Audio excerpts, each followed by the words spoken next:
शिवाय नमस्ते एवं दोस्तों, जीवित पुत्रिका का व्रत माताएं अपनी बच्चों की सलामती और लंबी उम्र के लिए रखती हैं। साथ ही जिन महिलाओं की संतान नहीं होती है वो भी संतान प्राप्ति के लिए यह व्रत रखती हैं। इस दिन माताएं भगवान जितमुतवाहन की मूर्ति बनाती हैं और उनकी पूजा करती हैं। संतान की लंबी आयु के लिए आश्विन माह की कृष्ण पक्ष की अष्टमी तिथि को जीवित पुत्रिका का व्रत रखा जाता है।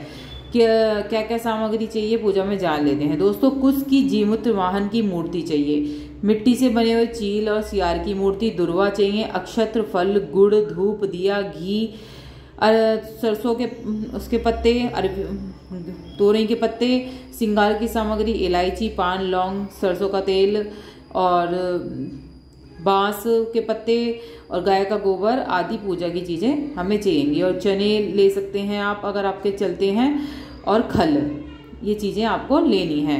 जीते व्रत के दिन सुबह आपको उठना है, उसके बाद सूर्यदेव की पूजा करनी है। बिल्कुल छठ की तरह ये व्रत रखा जाता है। एक दिन पहले से नहाए खाए शुरू हो जाएगा और 3 दिन तक ये व्रत चलेगा।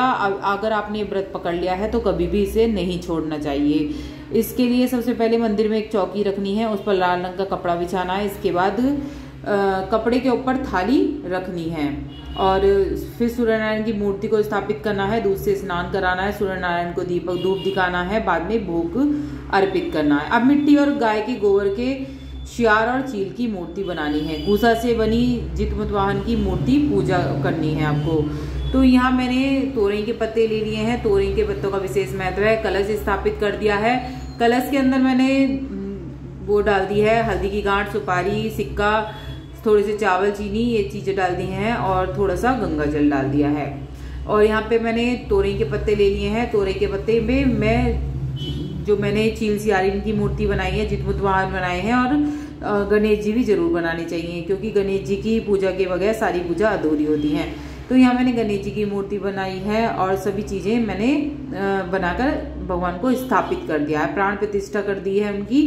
अब किस तरह से पूजा करनी है जान लेते हैं। दोस्तों, अब आपके पास जो भी फूल हो, सामग्री जो भी खाने पीने की बनाई हो आपने, वो आपको भोग लगानी है, तिलक लगाना है। और जो माला बनती है लाल या पीले रंग की, जो आप माला बनवा सकते हैं, सोने या चांदी जिसमें भी बनवाना चाहें आप, उसमें आप ये माला बनवा सकती हैं।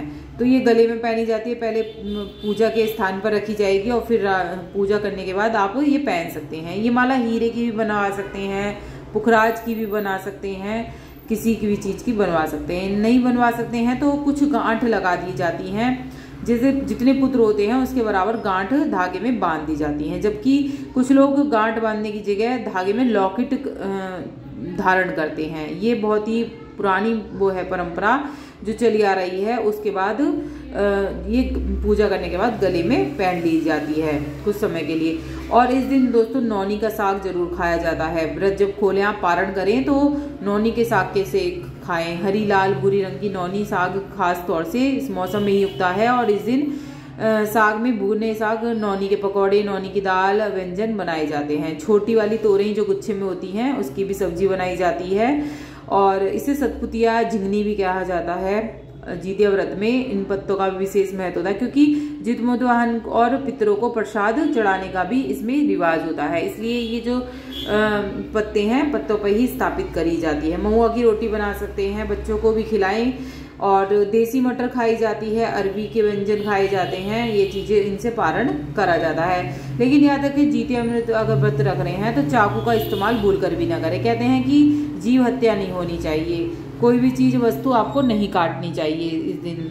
नौनी के साग में कैल्शियम आयरन भरपूर मात्रा में होता है तो बच्चों को भी इस दिन जरूर खिलाएं। इस व्रत का पारण जब करें जब आपको ये चीजें खानी है। सरसों का तेल और खल चढ़ाया जाता है जितमुतवाहन की पूजा में। और व्रत पारण के बाद यह तेल बच्चों के सिर पर लगाया जाता है। ऐसा कहा जाता है कि ये भगवान का आशीर्वाद होता है। तो ये सभी पूजा मैंने बताई है। और फूल वगैरह चढ़ाएं, तिलक लगाएं। वस्त्र नहीं है तो आप कलावा के रूप में वस्त्र अर्पित कर सकते हैं। चने, भोग में चने रखें, खल चढ़ाएं। ये चीजें आपको जरूर चढ़ानी है। और जो भी पारण करेंगे वो अगले दिन होगा। फल फ्रूट चढ़ाएं, जो भी आपके पास है, जितनी भक्ति से आप पूजा कर सकते हैं उतने हिसाब से आप करें। और इस दिन कहानी सुनने का विशेष महत्व है, तो मैं अपने चैनल पे कहानी डालूंगी जीवित पुत्री का व्रत की उसी दिन आप जरूर सुनिएगा उस कहानी को, क्योंकि इस कहानी के बगैर भी जीवित पुत्रिका की पूजा अधूरी मानी गई है। और दुर्वा चढ़ानी है गणेश जी को, अक्षत चढ़ाने हैं, फूल गुड़ धूप दिया दिखाना है, पान चढ़ाने हैं, लौंग सरसों ये सब चीजें जो थी वो आपको चढ़ानी है। बस इतना।